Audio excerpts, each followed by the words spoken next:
how can you make sure a disciple-making movement is maturing? You leave. Some of you guys might think that's odd to leave something that you have watched build up and grow, and I assure you that one of the best things you can do to see that discipleship is growing and maturing is to leave. There's a system we talk about called model, assist, watch, launch, or leave, the MALL concept that David Watson introduced years ago. And it's really Jesus's model of what he did with his disciples. And that's the best thing you can do. We don't want to leave. We don't want to leave them. We don't want to stop investing in our friends and our community and our fellowship that we've had with them.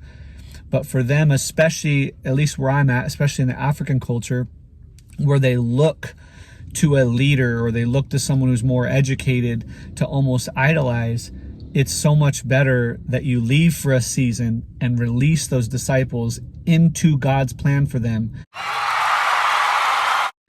Make sure that they can hear from God, that they can obey God first, and release them.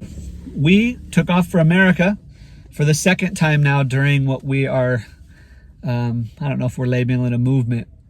It's definitely hit the tipping point numbers for that, but this flood of discipleship that's happening, we're so excited about it. And this is now the second time we've left. And so it was the most important time to see the maturity of the groups and things. And so when we got back, I'm excited to share that, man, everything multiplied by probably 25%. So the groups when we left were around 100, 110 groups. And now it's somewhere in the vicinity of 130 or 40.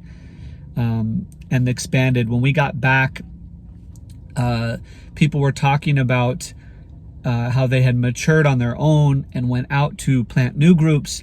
We found many stories of people that were actually getting work in the fields or other places so that they could use that small amount of money to transport them and a team member or a church member out to a location where they couldn't walk to so they could continue to disciple them, which is unheard of in the Yao culture. For them to spend their, what we call ganyo money, their work money, on anything other than their family or an emergency is definitely showing that the church is maturing, at least in our Chanika, our village area.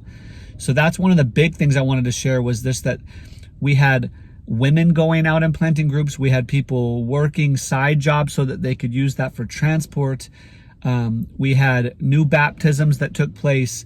We had pastoral care that kind of rose up without us. They just were through prayer on Thursday mornings and other things. They were thinking through what their giftings were, and they started to send out some kind of pastoral care to different villages to check on people and see what their needs were as the groups were growing.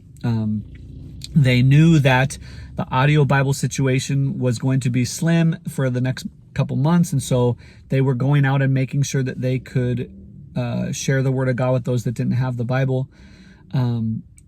So many mature things happening within the corporate sense is what I wanted to start with this story. When I got back, that was probably, even though the miracle stories I'm going to share with you, that was the most important thing that we saw when we got back, was that the church itself was maturing on its own. So the church, meaning the main village church that we live in, and then also the groups that have been planted because of them, were maturing to the point where they were praying on their own, figuring out how to do generous things on their own, figuring out how to give to each other and make sure people were eating on their own. It's not always perfect, but it is definitely far beyond where it was even 3 or 4 years ago. And so I'm very encouraged by that. Look forward to sharing some of these other stories with you.